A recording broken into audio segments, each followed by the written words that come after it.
Dear students, today we are going to study the lesson Cause for a Theory of Everything. Cause for a Theory of Everything. സർവ സിദ്ധാന്തങ്ങൾക്കും വേണ്ടിയുള്ള അന്വേഷണം. This lesson is about Stephen Hawking. He is regarded as a brilliant theoretical physics. വിശ്വവിഖ്യാതനായ British ഭൗതിക ശാസ്ത്രജ്ഞനായിരുന്ന Stephen William ഹോക്കിങ്ങിനെ കുറിച്ചാണ് ഇന്ന് നമ്മൾ പഠിക്കാൻ പോകുന്നത്. എല്ലാ വീഡിയോയിലും ഉള്ളതുപോലെ ഈ വീഡിയോയിലും നിങ്ങൾക്കായി ഒരു സമ്മാനം ഞാൻ കരുതി വെച്ചിട്ടുണ്ട്. അത് അവസാന ഭാഗത്താണ്. ഇപ്പോൾ നമുക്ക് പാഠഭാഗത്തേക്ക് പോകാം. ആൽബർട്ട് ഐൻസ്റ്റീൻ കഴിഞ്ഞാൽ ലോകത്തിലെ പ്രഗത്ഭരായ ഭൗതിക ശാസ്ത്രജ്ഞന്മാരിൽ ഒരാളായി ലോകം വാഴ്ത്തുന്ന സ്റ്റീഫൻ വില്യം ഹോക്കിങ്ങിനെ കുറിച്ച് ഇതാ ഒരു ഇൻട്രൊഡക്ഷൻ. ഇംഗ്ലീഷിലും മലയാളത്തിലുമായാണ് ഞാനിത് തയ്യാറാക്കിയിരിക്കുന്നത്. ദ തിയറി ഓഫ് എവറിത്തിങ് എന്ന സിനിമയിൽ നിന്നുള്ള ക്ലിപ്പിംഗ്സും ഞാൻ ഈ വീഡിയോയിൽ ഉൾപ്പെടുത്തിയിട്ടുണ്ട്. അപ്പോൾ ഇൻട്രൊഡക്ഷനിലേക്ക് നമുക്ക് പോകാം. Stephen Hawking is one of the most famous scientists of modern times. He was born in England on January 8, 1942, 300 years to the day after the death of the astronomer Galileo Galilei. His father was Frank Hawking and his mother was Isabel Walker. At school, he did not seem to be an extraordinary student. He never secured high grades. Gradually, he developed an interest in science and joined the university to study mathematics. He joined Oxford to study natural science and there he specialized in physics.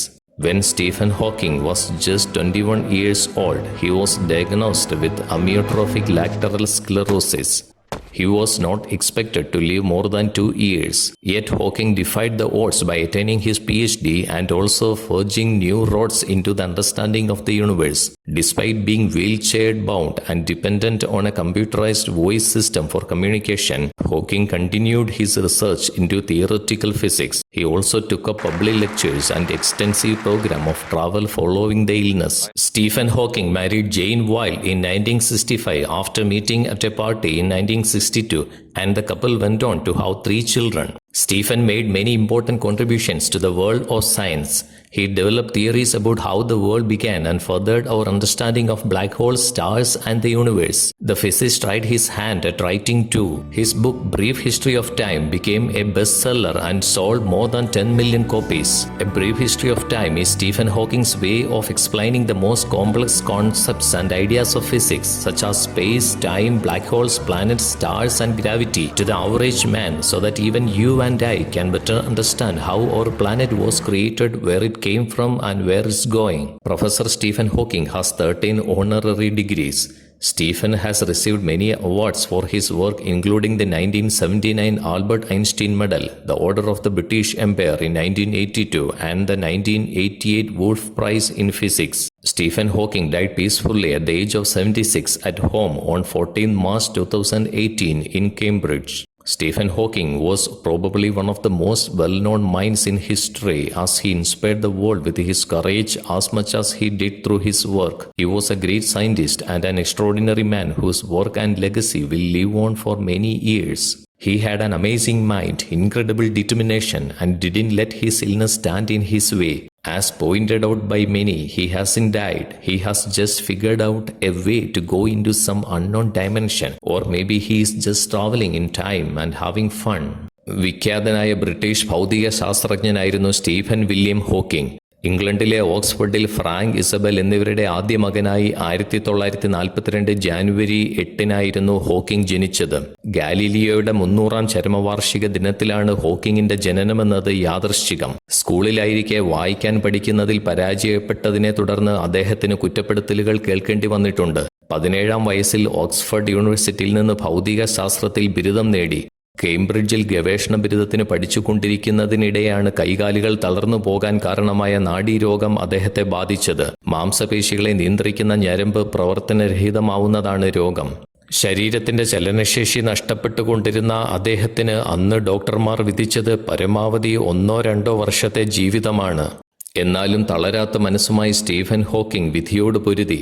ബിരുദം നേടിയ ശേഷം 1965 ജെയിൻ വോയിലിനെ വിവാഹം കഴിച്ചു. Lucy, Timothy, Robert എന്നീ 3 മക്കളായിരുന്നു അവർക്കുണ്ടായിരുന്നത്. രോഗാവസ്ഥയിൽ തന്നെ ഗവേഷണം പൂർത്തിയാക്കി. Motor neuron രോഗം ശരീരമാകെ തളർത്തിയെങ്കിലും ചക്രക്കസേരയിൽ സഞ്ചരിച്ച് ശാസ്ത്രത്തിനു വേണ്ടി അദ്ദേഹം ജീവിതം സമർപ്പിച്ചു. വലത് കൈയിലെ ചൂണ്ടുവിരൽ മാത്രമാണ് അനങ്ങുന്നത്. വീൽചെയറിൽ ഘടിപ്പിച്ച കമ്പ്യൂട്ടർവത്കൃത ഉപകരണം വഴിയായിരുന്നു ആശയവിനിമയം നടത്തിയിരുന്നത്. എണീറ്റ് നിൽക്കാൻ കഴിയില്ലെങ്കിലും അദ്ദേഹം മുന്നോട്ട് വെച്ച പല ഭൗതിക ശാസ്ത്ര സിദ്ധാന്തങ്ങളും ശാസ്ത്രത്തെ സ്വന്തം കാലിൽ നിൽക്കാൻ പ്രാപ്തമാക്കി. നക്ഷത്രങ്ങൾ നശിക്കുമ്പോൾ രൂപം കൊള്ളുന്ന തമോഗർത്തങ്ങളെക്കുറിച്ചുള്ള അദ്ദേഹത്തിന്റെ കണ്ടെത്തലുകൾ ഭൂമിയുടെ ചരിത്രം അനാവരണം ചെയ്യുന്നതാണ്. വികസിക്കുന്ന പ്രപഞ്ചം എന്ന പ്രബന്ധം ശാസ്ത്രലോകത്ത് ഏറെ ശ്രദ്ധിക്കപ്പെട്ടു. 1979 മുതൽ 30 വർഷം വരെ കേംബ്രിഡ്ജ് സർവകലാശാലയിൽ അപ്ലൈഡ് മാത്തമാറ്റിക്സ് ആൻഡ് ഫിസിക്സ് വിഭാഗത്തിൽ ലുക്കേഷ്യൻ പ്രൊഫസറായി. പ്രഗത്ഭനായ ഐസക് ന്യൂട്ടൺ വഹിച്ചിരുന്ന പദവിയാണത്. തിയറി ഓഫ് എവരിത്തിങ് എന്ന പേരിൽ പ്രപഞ്ചത്തിന്റെ ഉൽപ്പത്തിയെ സംബന്ധിച്ച സമഗ്രമായ സിദ്ധാന്തവും അദ്ദേഹം ആവിഷ്കരിച്ചു. A brief history of time അല്ലെങ്കിൽ കാലത്തിന്റെ ഒരു സംക്ഷിപ്ത ചരിത്രം എന്ന പ്രശസ്തമായ ശാസ്ത്രഗ്രന്ഥം രചിച്ചത് ഇദ്ദേഹമാണ്. ഈ പുസ്തകം സ്റ്റീഫൻ ഹോക്കിങ്ങിനെ ലോകപ്രശസ്തനാക്കി മാറ്റി. കടിച്ചാൽ പൊട്ടാത്ത ശാസ്ത്ര സമസ്യകളെ ഇത്രയേറെ ലളിതമായി അവതരിപ്പിച്ച മറ്റൊരു പുസ്തകം ഇല്ലെന്ന് തന്നെ പറയാം. വിവിധ യൂണിവേഴ്സിറ്റികളിൽ നിന്നുള്ള 30ഓളം ബിരുദങ്ങളും നിരവധി അംഗീകാരങ്ങളും അദ്ദേഹത്തെ തേടിയെത്തി. 1978 ആൽബർട്ട് ഐൻസ്റ്റീൻ പുരസ്കാരത്തിന് അദ്ദേഹം അർഹനായി. കൂടാതെ ബ്രിട്ടീഷ് സർക്കാരിന്റെ പരമോന്നത ബഹുമതിയായ CBE അടക്കം നിരവധി ബഹുമതികളും സ്റ്റീഫനെ തേടിയെത്തി. ശരീരത്തിന്റെ 90% ഭാഗങ്ങളും തളർന്നിട്ടും ചക്രക്കസേരയിലിരുന്ന് ശാസ്ത്രലോകത്തെ തന്റെ സിദ്ധാന്തങ്ങൾ കൊണ്ട് പലതവണ വിസ്മയിപ്പിക്കുകയും താൻ ഉൾപ്പെടെയുള്ളവർ അന്നുവരെ വിശ്വസിച്ചിരുന്ന പല ധാരണകളെയും തിരുത്തുകയും ചെയ്ത ഈ വിഖ്യാത ശാസ്ത്രജ്ഞൻ വൈദ്യശാസ്ത്രത്തെ വിസ്മയിപ്പിച്ചുകൊണ്ട് 76 വയസ്സുവരെ ജീവിച്ചു. ഒരു ചക്രക്കസേരയിൽ ഇരുന്നു കൊണ്ട് പ്രപഞ്ചത്തെ മുഴുവൻ വിരൽത്തുമ്പിലും തലച്ചോറിലും ഒതുക്കിയ സ്റ്റീഫൻ വില്യം ഹോക്കിംഗ് ലോകത്തെ ഏറ്റവും ചലനാത്മകമായ മനസ്സിനുടമയാണ്. സ്വന്തമായി ചലിക്കാനോ സംസാരിക്കാൻ പോലുമോ ആവാത്ത ഈ മനുഷ്യനെ ഐൻസ്റ്റീൻ കഴിഞ്ഞാൽ പ്രഗത്ഭരായ ഭൗതിക ശാസ്ത്രജ്ഞരിൽ ഒരാളായാണ് ലോകം വാഴ്ത്തുന്നത്. ചെറുതോ വലുതോ ആയ പ്രശ്നങ്ങളിൽ എല്ലാം അവസാനിച്ചു എന്ന മട്ടിൽ തളർന്നിരിക്കുന്നവർക്ക് ഏറ്റവും വലിയ പ്രചോദനമാണ് നിശ്ചയദാർഢ്യം കൊണ്ട് വൈദ്യശാസ്ത്രത്തെ വിസ്മയപ്പെടുത്തിയ ഈ അത്ഭുത മനുഷ്യൻ.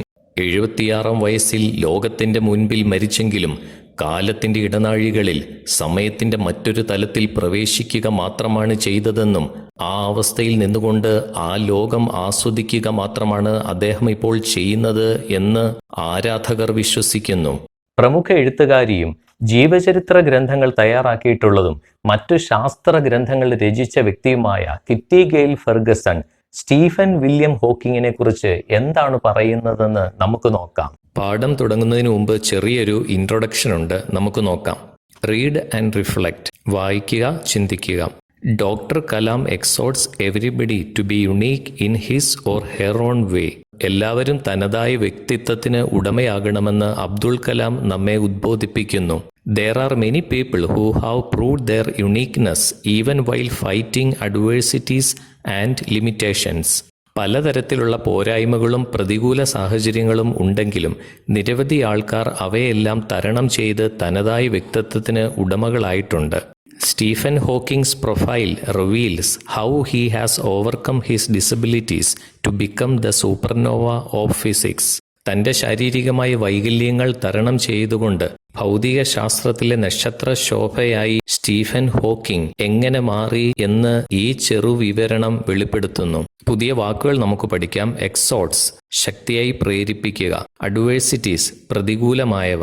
സൂപ്പർനോവ, നക്ഷത്ര തിളക്കം. സൂപ്പർനോവ ഓഫ് ഫിസിക്സ്, ഭൗതിക ശാസ്ത്രത്തിലെ നക്ഷത്ര ശോഭ അല്ലെ നക്ഷത്ര തിളക്കം. ഇനി നമുക്ക് പാഠത്തിലേക്ക് പോകാം. Quest for a theory of everything, സർവ്വസിദ്ധാന്തങ്ങൾക്കും വേണ്ടിയുള്ള അന്വേഷണം. കിറ്റി ഗെയിൽ ഫെർഗസനാണ് ഈ വിവരണം തയ്യാറാക്കിയിരിക്കുന്നത്. നമുക്ക് നോക്കാം. In the Cockcroft lecture room on April 29, 1980, scientists and university dignitaries gathered in steep tiers of seats facing a 2-story wall of chalkboard and slide screen. Cockcroft lecture ഹാളിലെ 2 തട്ടുകളുള്ള ചെക്ക് ബോർഡിനും സ്ലൈഡുകൾ കാണിക്കാൻ ഉപയോഗിക്കുന്ന സ്ക്രീനിൻ്റെയും മുന്നിൽ കുത്തനെയുള്ള നിര സീറ്റുകളിൽ ശാസ്ത്രജ്ഞർ ഉപവിഷ്ടരായി. സ്ലൈഡുകൾ എന്ന് പറഞ്ഞാൽ ഫിലിമിലുള്ള ചിത്രങ്ങൾ. കോക്രോഫ് ലെക്ചർ ഹാളിലായിരുന്നു അവർ സമ്മേളിച്ചിരുന്നത്. കോക്രോഫ് ലെക്ചർ ഹാൾ.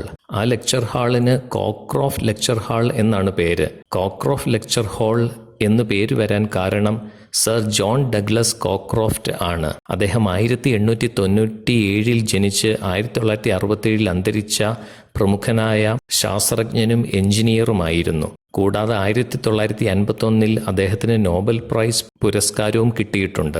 അദ്ദേഹത്തിന്റെ പേരായിരുന്നു ആ ഹോളിന് നൽകിയിരുന്നത്. അതുകൊണ്ടാണ് കോക്രോഫ് ലെക്ചർ ഹാൾ എന്ന് പറയുന്നത്.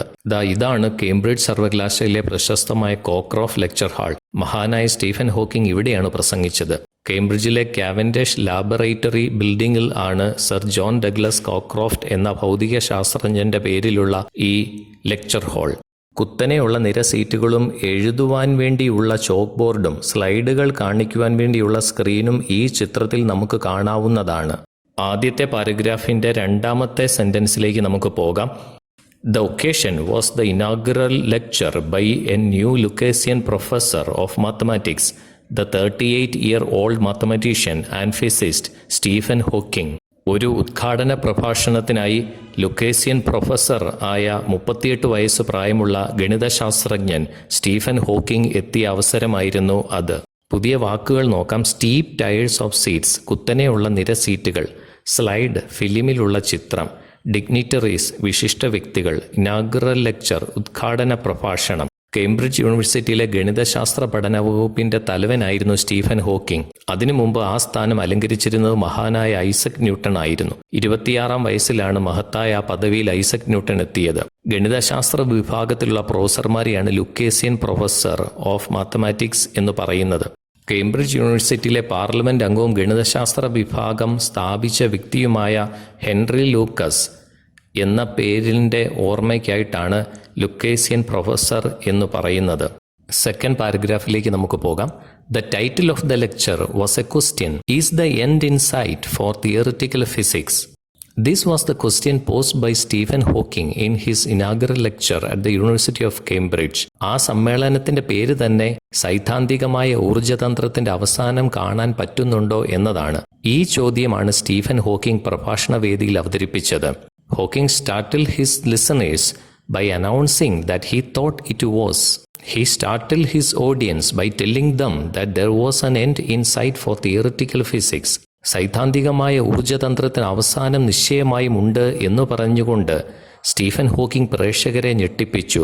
കുറച്ചുകൂടി ലളിതമായി പറഞ്ഞാൽ എല്ലാ സിദ്ധാന്തങ്ങൾക്കും, എന്തിന് ഈ ലോകത്തിന് തന്നെ അവസാനമുണ്ടെന്നാണ് അദ്ദേഹം പറഞ്ഞത്. സ്റ്റാർട്ടിൽഡ് എന്ന വാക്കിന്റെ അർത്ഥം പേടിപ്പിക്കുക, ഭയപ്പെടുത്തുക എന്നുള്ളതാണ്. He invited them to join him in a sensational escape through time and space to find the holy grail of science, the theory that explains the universe and everything that happens in it.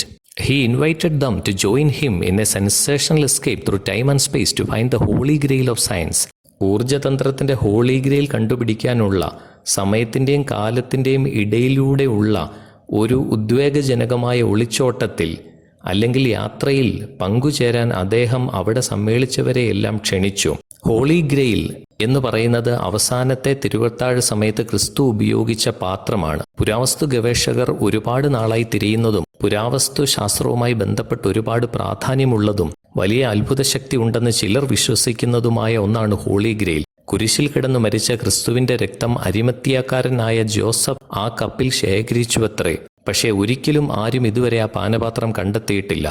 ഒട്ടേറെ പ്രാധാന്യമുള്ളതും എന്നാൽ കണ്ടെത്താൻ പ്രയാസമേറിയതുമായ ഒന്നാണ് holy grail. ആയതിനാൽ അങ്ങനെയുള്ള കാര്യങ്ങളെല്ലാം holy grail എന്ന് പറയാറുണ്ട്. ലോകവും അതിലുള്ള സമസ്തവും എങ്ങനെ ഉണ്ടായി എന്ന് തെളിയിക്കുന്ന ഒരു തിയറി ആർക്കും ഉത്തരം കണ്ടുപിടിക്കാൻ പറ്റാത്ത പ്രഹേളികയായി ആ തിയറി തുടരുന്നു.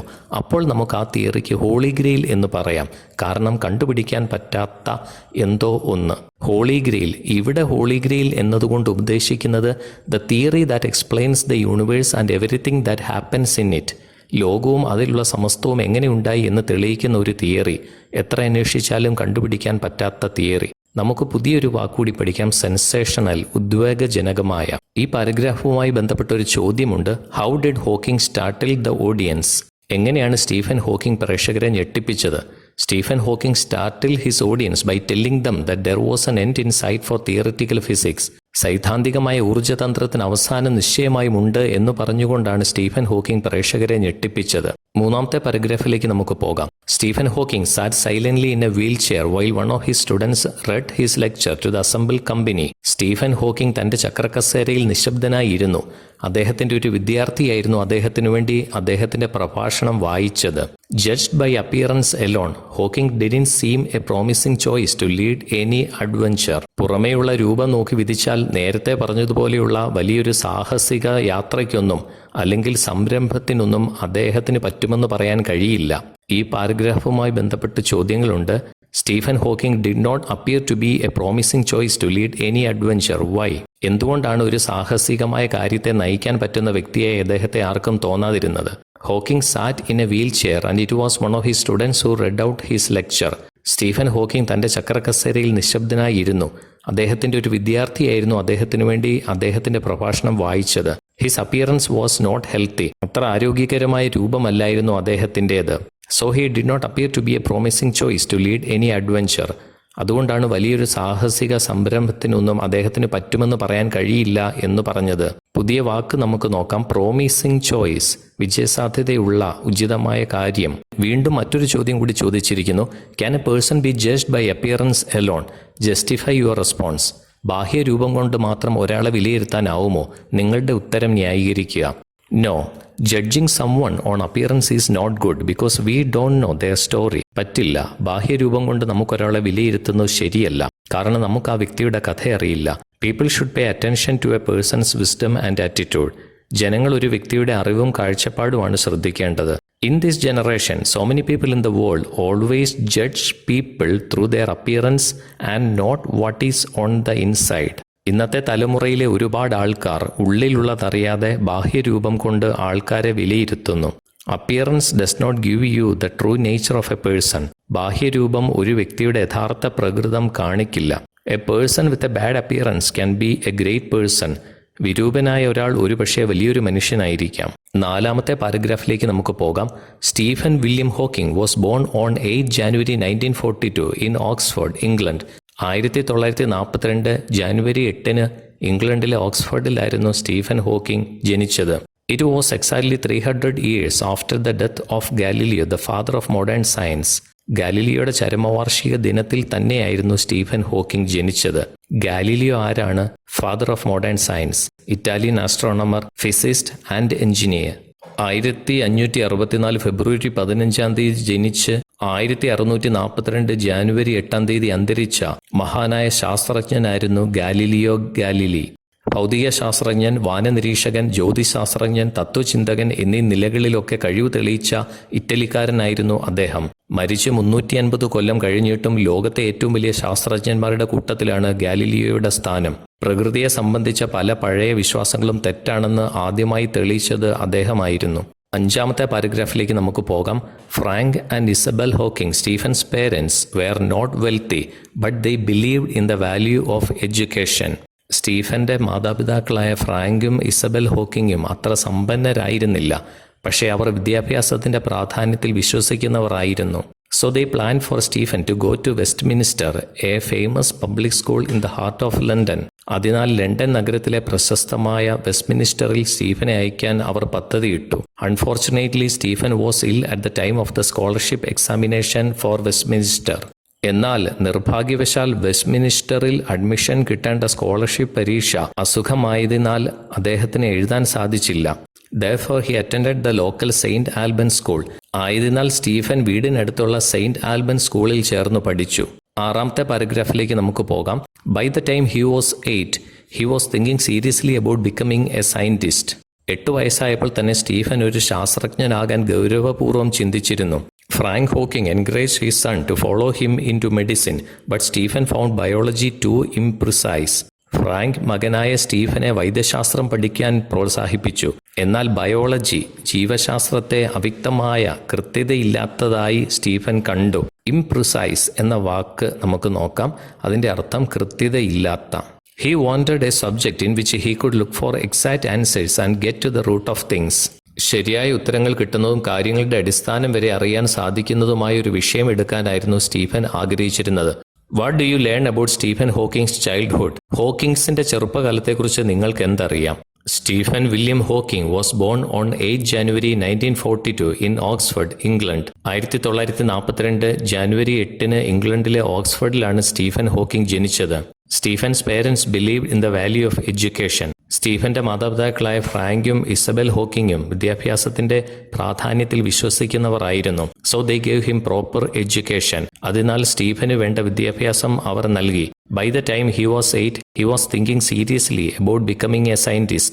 8 വയസ്സായപ്പോൾ തന്നെ സ്റ്റീഫൻ ഒരു ശാസ്ത്രജ്ഞനാകാൻ ഗൗരവപൂർവ്വം ചിന്തിച്ചിരുന്നു. His father encouraged Stephen to take medicine. Frank മകനായ സ്റ്റീഫനെ വൈദ്യശാസ്ത്രം പഠിക്കാൻ പ്രോത്സാഹിപ്പിച്ചു. But he found biology too inaccurate. എന്നാൽ ബയോളജിയെ, ജീവശാസ്ത്രത്തെ അവ്യക്തമായ, കൃത്യതയില്ലാത്തതായി സ്റ്റീഫൻ കണ്ടു. He wanted a subject in which he could look for exact answers and get to the root of things. ശരിയായ ഉത്തരങ്ങൾ കിട്ടുന്നതും കാര്യങ്ങളുടെ അടിസ്ഥാനം വരെ അറിയാൻ സാധിക്കുന്നതുമായ ഒരു വിഷയം എടുക്കാനായിരുന്നു സ്റ്റീഫൻ ആഗ്രഹിച്ചിരുന്നത്. 7ാമത്തെ പാരഗ്രാഫിലേക്ക് നമുക്ക് പോകാം. Young Stephen was no prodigy. Stephen Hawking വളരെ ബുദ്ധിസാമർഥ്യമുള്ള കുട്ടിയൊന്നുമല്ലായിരുന്നു. He was just an ordinary English school boy. അദ്ദേഹം സാധാരണ ഒരു ഇംഗ്ലീഷ് സ്കൂൾ കുട്ടിയായിരുന്നു. Slow in learning to read. വായിക്കാൻ വളരെ ബുദ്ധിമുട്ടായിരുന്നു. His handwriting the despair of his teachers. കൈയക്ഷരമാകട്ടെ അധ്യാപകർക്ക് ഒട്ടും ഇഷ്ടമില്ലായിരുന്നു. He was ranked no more than half way up in his class. ക്ലാസ്സിലെ പകുതി കുട്ടികളുടെയും താഴെയായിട്ടാണ് മാർക്ക് വാങ്ങിച്ചിരുന്നത്. Though he now size in his own defence. പക്ഷേ അതിനെ ന്യായീകരിക്കാൻ അദ്ദേഹം ഇപ്പോൾ പറയുന്നത് it was A very bright class. അത് വളരെ മിടുക്കരായ കുട്ടികൾ മാത്രം പഠിക്കുന്ന ക്ലാസ് ആയിരുന്നു എന്നാണ്. 8ാമത്തെ പാരഗ്രാഫിലേക്ക് നമുക്ക് പോകാം. At 14, Stephen knew that he would pursue mathematics and physics. 14-ാം വയസ്സിൽ കണക്കും ഭൗതികശാസ്ത്രവും പഠിക്കണമെന്ന് അദ്ദേഹം നിശ്ചയിച്ചു. His father called this impractical, for there were no jobs in mathematics except teaching. അധ്യാപക വൃത്തിയല്ലാതെ മറ്റൊരു ജോലിയും കണക്കു പഠിച്ചാൽ കിട്ടില്ലായിരുന്നു എന്ന കാരണത്താൽ അദ്ദേഹത്തിന്റെ അച്ഛൻ ഫ്രാങ്ക് പ്രായോഗികമല്ലാത്ത തീരുമാനം എന്ന് അതിനെ വിശേഷിപ്പിച്ചു. ഇംപ്രാക്ടിക്കൽ എന്ന വാക്കിന്റെ അർത്ഥം പ്രായോഗികമല്ലാത്ത. Moreover he wanted his son to attend his own college and Oxford offered no mathematics. കൂടാതെ താൻ പഠിച്ച ഓക്സ്ഫോർഡ് യൂണിവേഴ്സിറ്റി കോളേജിൽ തന്നെ മകൻ പഠിക്കണമെന്നും അദ്ദേഹം ആഗ്രഹിച്ചു. തന്നെയുമല്ല, ഓക്സ്ഫോർഡ് യൂണിവേഴ്സിറ്റിയിൽ അന്ന് കണക്കുണ്ടായിരുന്നില്ല. He followed his father's advice and studied chemistry, physics and only a little mathematics in preparation for the entrance into Oxford. തൻ്റെ അച്ഛൻ്റെ ഉപദേശത്തെ പിന്തുടർന്ന സ്റ്റീഫൻ കെമിസ്ട്രി, ഫിസിക്സ്, പിന്നെ കുറച്ച് മാത്തമാറ്റിക്സും ഓക്സ്ഫോർഡ് യൂണിവേഴ്സിറ്റിയിൽ കയറുന്നതിനുള്ള എൻട്രൻസ് പരീക്ഷയ്ക്ക് വേണ്ടി പഠിച്ചു. He did well in physics and the interview was brilliantly accepted. Physics പരീക്ഷയിൽ നല്ല പ്രകടനം കാഴ്ചവെച്ച സ്റ്റീഫൻ ഇന്റർവ്യൂവിലും വിജയകരമായി അംഗീകരിക്കപ്പെട്ടു. അടുത്ത പാരഗ്രാഫിലേക്ക് നമുക്ക് പോകാം. In 1959, at the age of 17, Hawking went to Oxford to study natural science and to specialize in physics. 1959 natural സയൻസും ഫിസിക്സും പഠിക്കാൻ അദ്ദേഹം ഓക്സ്ഫോർഡിലേക്ക് പോയി. He join university college, his fathers college and the oldest at Oxford, founded in 1249 AD. 1249 സ്ഥാപിച്ചതും തന്റെ അച്ഛൻ പഠിച്ചതുമായ ഓക്സ്ഫോർഡിലെ ഏറ്റവും പഴക്കം ചെന്ന university കോളേജിൽ അദ്ദേഹം ചേർന്നു. അടുത്ത പാരഗ്രാഫിലേക്ക് നമുക്ക് പോകാം. Nevertheless, four about a year and a half, Hawking was lonely and board. എന്നിരുന്നാലും ഏകദേശം 1.5 വർഷത്തോളം ഹോക്കിങ്ങിന് കോളേജിൽ വലിയ ബോറടിയും ഒറ്റപ്പെടലുമായിരുന്നു. He was not inspired to relieve his boredom by exerting himself academically. പഠനപരമായ കാര്യത്തിൽ ശ്രദ്ധ ചെലുത്തി തന്റെ മുഷിപ്പ് മാറ്റാനുള്ള പ്രചോദനമൊന്നും അദ്ദേഹത്തിന് കിട്ടിയില്ല. But halfway through his second year, he began enjoying Oxford. പക്ഷേ പിന്നീട് ഓക്സ്ഫോർഡിലെ പഠനം അദ്ദേഹം ആസ്വദിക്കാൻ തുടങ്ങി. പുതിയ വാക്കുകൾ നമുക്ക് പഠിക്കാം. എക്സേർട്ടിംഗ്, ചെലുത്തുക, യത്നിക്കുക. ആ പാരഗ്രാഫിൽ നിന്ന് ഒരു ചോദ്യം ചോദിച്ചിട്ടുണ്ട്. Comment on Hawking's life at Oxford. ഓക്സ്ഫോർഡിലെ ഹോക്കിങ്സിന്റെ ജീവിതം എങ്ങനെയായിരുന്നു? ഉത്തരത്തിലേക്ക് പോകാം.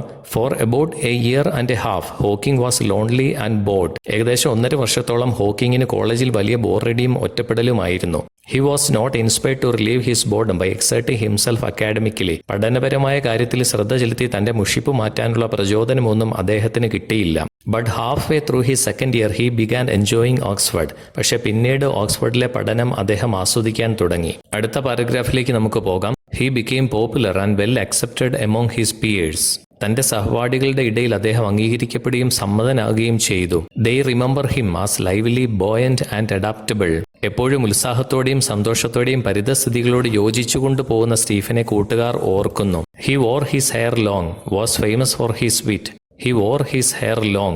അവൻ തന്റെ മുടികൾ നീട്ടി വളർത്തിയിരുന്നു. Was famous for his wit. അദ്ദേഹത്തിന്റെ നർമ്മ സംഭാഷണങ്ങൾ അദ്ദേഹത്തെ പ്രശസ്തനാക്കിയിരുന്നു. Liked classical music and science fiction and took part in sports. കൂടാതെ ശാസ്ത്രീയ സംഗീതം, ശാസ്ത്രകഥകൾ എന്നിവ ഇഷ്ടപ്പെടുകയും കായിക വിനോദങ്ങളിൽ പങ്കെടുക്കുകയും ചെയ്തിരുന്നു. ചോദ്യം ചോദിച്ചിട്ടുണ്ട് ഈ പാരഗ്രാഫിൽ നിന്ന്. നമുക്ക് നോക്കാം. What opinion did Hawking's peers at Oxford have about him? ഓക്സ്ഫോർഡിലെ അദ്ദേഹത്തിന്റെ സുഹൃത്തുക്കൾക്ക് അദ്ദേഹത്തെ പറ്റിയുള്ള അഭിപ്രായം എന്തായിരുന്നു? ഉത്തരത്തിലേക്ക് നമുക്ക് പോകാം. Hawking was popular and well accepted among his peers. തന്റെ സഹപാഠികളുടെ ഇടയിൽ അദ്ദേഹം അംഗീകരിക്കപ്പെടുകയും സമ്മതനാകുകയും ചെയ്തു. They remember him as lively, buoyant and adaptable. എപ്പോഴും ഉത്സാഹത്തോടെയും സന്തോഷത്തോടെയും പരിതസ്ഥിതികളോട് യോജിച്ചുകൊണ്ട് പോകുന്ന സ്റ്റീഫനെ കൂട്ടുകാർ ഓർക്കുന്നു. He was famous for his wit. അദ്ദേഹത്തിന്റെ നർമ്മ സംഭാഷണങ്ങൾ എല്ലാവരുടെയും മുമ്പിൽ അദ്ദേഹത്തെ പ്രിയങ്കരനാക്കി. He liked classical music and science fiction. ശാസ്ത്രീയ സംഗീതം, ശാസ്ത്രകഥകൾ എന്നിവ അദ്ദേഹം ഇഷ്ടപ്പെട്ടു. He also took part in sports. കായിക വിനോദങ്ങളിൽ അദ്ദേഹം പങ്കെടുക്കുകയും ചെയ്തിരുന്നു. പുതിയ വാക്കുകൾ നമുക്ക് പഠിക്കാം. ബോയന്റ്, സന്തോഷഭരിതമായ. അഡാപ്റ്റബിൾ, പരിതസ്ഥിതികളോട് പൂർണ്ണമായും ഇണങ്ങിച്ചേരുന്ന. അടുത്ത പാരഗ്രാഫിലേക്ക് നമുക്ക് പോകാം. However at the end of the third year Hawking almost floundered. എന്നിരുന്നാലും മൂന്നാമത്തെ വർഷത്തിന്റെ അവസാനമായപ്പോൾ ഹോക്കിംഗ് ആകെ ആശയക്കുഴപ്പത്തിലായി. He selected theoretical physics as his speciality. സൈദ്ധാന്തിക ഭൗതികശാസ്ത്രമാണ് ഹോക്കിംഗ് പ്രത്യേകമായി എടുത്തു പഠിച്ചത്. He had then applied to do a PhD at Cambridge. അതിനുശേഷം കേംബ്രിഡ്ജ് യൂണിവേഴ്സിറ്റിയിൽ ഗവേഷണത്തിന് അദ്ദേഹം അപേക്ഷിച്ചു. And was accepted on condition that he got a first from Oxford. Oxford യൂണിവേഴ്സിറ്റിയിൽ നിന്നും 1ാം ഗ്രേഡിൽ വിജയിച്ചാൽ പ്രവേശനം നൽകാമെന്ന് കേംബ്രിഡ്ജ് യൂണിവേഴ്സിറ്റി സമ്മതിച്ചു. Hawking was confident that he could get through successfully. പരീക്ഷയെല്ലാം വിജയിച്ച് അഡ്മിഷൻ കിട്ടുമെന്ന് സ്റ്റീഫന് ആത്മവിശ്വാസമുണ്ടായിരുന്നു. But as the examination day approached his confidence failed. പക്ഷേ പരീക്ഷ എടുത്തപ്പോൾ അദ്ദേഹത്തിന്റെ ആത്മവിശ്വാസമെല്ലാം പോയി. Hawking ended up disastrously on the border line between a first and a second. അവസാനം 1ാമത്തെയും 2ാമത്തെയും ഗ്രേഡുകൾക്കിടയിലുള്ള മാർക്കാണ് ലഭിച്ചത്. എൻഡഡ് അപ്പ് ഡിസാസ്ട്രസ്ലി എന്ന വാക്ക് നമുക്ക് നോക്കാം. ദൗർഭാഗ്യകരമായ അവസാനം. ഫ്ലണ്ടേഡ്, ആശയക്കുഴപ്പത്തിലാവുക. പ്രിയപ്പെട്ടവരെ, ഈ പാഠത്തിന്റെ ഏകദേശം പകുതിയോളം ഭാഗം നമ്മൾ പഠിച്ചു കഴിഞ്ഞിരിക്കുകയാണ്. ഇനി നിങ്ങൾക്കുള്ള സമ്മാനം ഇതാ. 6 പ്രശസ്തരായ വ്യക്തികളുടെ ജീവിതത്തിലേക്ക് നമ്മളൊരു യാത്ര പോകുകയാണ്. ഷാറുഖ് ഖാൻ എന്താണ് പറയുന്നത് നമുക്ക് നോക്കാം. I slept on a bench and borrowed ₹20 every day from a friend to travel to Film City. ഞാൻ ബെഞ്ചിൽ കിടന്നുറങ്ങുകയും ഫിലിം സിറ്റിയിലേക്ക് പോകുന്നതിനായി കൂട്ടുകാരനിൽ നിന്ന് എന്നും ₹20 കടം വാങ്ങുകയും ചെയ്തയാളാണ്. പ്രശസ്ത ഫുട്ബോൾ താരം ലിയണൽ മെസ്സി എന്താണ് പറയുന്നത് നോക്കാം. I use to serve tea at a shop to support my football training and still became one of the world's best footballers. Football പരിശീലനത്തിനുള്ള പണം കണ്ടെത്താനായി ചായക്കടയിൽ ചായ എടുത്തു കൊടുക്കാൻ ഞാൻ പോയിരുന്നു. അത്രയ്ക്ക് അന്ന് കഷ്ടപ്പെട്ടെങ്കിലും ഇന്ന് ഞാൻ ലോകത്തിലെ ഏറ്റവും മികച്ച ഫുട്ബോൾ താരങ്ങളിൽ ഒരാളാണ്. മുൻ അമേരിക്കൻ പ്രസിഡന്റായിരുന്ന ഏബ്രഹാം ലിങ്കൺ എന്താണ് പറയുന്നത് നോക്കാം. In my childhood days I use to stitch shoes. കുട്ടിക്കാലത്ത് ജീവിത ചിലവിനു വേണ്ടി ഞാൻ ഷൂസ് തയ്ച്ചു കൊടുത്തിട്ടുണ്ട്. മൈക്രോസോഫ്റ്റ് സ്ഥാപകൻ ബിൽ ഗേറ്റ്സ് എന്താണ് പറയുന്നത് നോക്കാം. I didn't even complete my university education. University വിദ്യാഭ്യാസം പൂർത്തീകരിക്കാൻ എനിക്ക് സാധിച്ചിട്ടില്ല. സച്ചിൻ ടെണ്ടുൽക്കർ എന്താണ് പറയുന്നത് നോക്കാം. I failed in class 10. ഞാൻ 10ാം ക്ലാസ്സിൽ പരാജയപ്പെട്ടയാളാണ്. പ്രശസ്ത സംഗീതജ്ഞൻ AR റഹ്മാന്റെ ജീവിതത്തിലേക്ക് നോക്കാം. AR Rahman went through a phase in life where he felt like a failure and wanted to end his life. ഒരു കാലഘട്ടത്തിൽ താൻ തികച്ചും ഒരു പരാജിതനാണെന്ന് തോന്നുകയും ജീവിതം അവസാനിപ്പിക്കണമെന്ന് തോന്നുകയും ചെയ്തിരുന്നുവെന്ന് AR റഹ്മാൻ ഒരിക്കൽ അഭിപ്രായപ്പെട്ടിരുന്നു. Dear students, before their success, some of the world's most successful people experienced epic failure. So, if you want to succeed, don't be afraid to fail. Failure occurs every day in school, in studies, in sports, jobs, household, and within families. The more times you fail, the closer you are getting to success. So, next time you are feeling down about your failures, in life and in school. Keep these 6 famous people in your mind and remind yourself that sometimes failure is just the first step towards success. So get motivated and accept failure as merely just a chance to learn. പരാജയങ്ങൾ ഓരോ ദിവസവും നമ്മുടെ ജീവിതത്തിൽ സംഭവിക്കുന്നുണ്ട്. സ്കൂളുകളിൽ, പഠനങ്ങളിൽ, കളികളിൽ, തൊഴിൽ സ്ഥലങ്ങളിൽ, വീടുകളിൽ, കുടുംബ ബന്ധങ്ങളിൽ, ഏതു മേഖലയിലായാലും ഒന്നോ രണ്ടോ തവണ അല്ലെങ്കിൽ പല തവണ പരാജയപ്പെട്ടെന്ന് കരുതി നമ്മുടെ അധ്വാനവും പരിശ്രമവും പാതി വഴിയിൽ നിർത്തരുത്. വലിയ വിജയത്തിലേക്ക് ഉയർന്നവർ പലരും അതിനു തൊട്ടു മുൻപ് വരെ വമ്പൻ പരാജയങ്ങൾ ഏറ്റുവാങ്ങിയിരുന്നു. വിജയിച്ചവരുടെ വിജയകഥകൾ മാത്രം വായിച്ചാൽ പോരാ, അവരുടെ പരാജയ കഥകൾ കൂടി വായിക്കണം. നിങ്ങൾക്ക് ജീവിതത്തിൽ വിജയം വരിക്കാനുള്ള ആശയങ്ങൾ അതിൽ നിന്ന് ലഭിക്കും. എവിടെയെങ്കിലും തോൽക്കുമ്പോഴല്ല, വീണ്ടും വിജയത്തിനായി പരിശ്രമിക്കാതിരിക്കുമ്പോഴാണ് ഒരാൾ യഥാർത്ഥത്തിൽ പരാജയപ്പെടുന്നത്. പരാജയത്തെ ഊർജമായും ചവിട്ടിക്കയറാനുള്ള പടികളായും നമ്മൾ കാണണം. തുടർച്ചയായ പരാജയങ്ങളുടെ മുൻപിലും ആത്മവിശ്വാസം കൈവിടാതെ മുന്നേറണം. ഈ പാഠത്തിന്റെ ബാക്കിയുള്ള ഭാഗം പഠിക്കുവാൻ അടുത്ത വീഡിയോയിൽ നമുക്ക് വീണ്ടും കണ്ടുമുട്ടാം. സബ്സ്ക്രൈബ് ചെയ്യാത്തവർ സബ്സ്ക്രൈബ് ചെയ്യുക. Thank you so much for watching.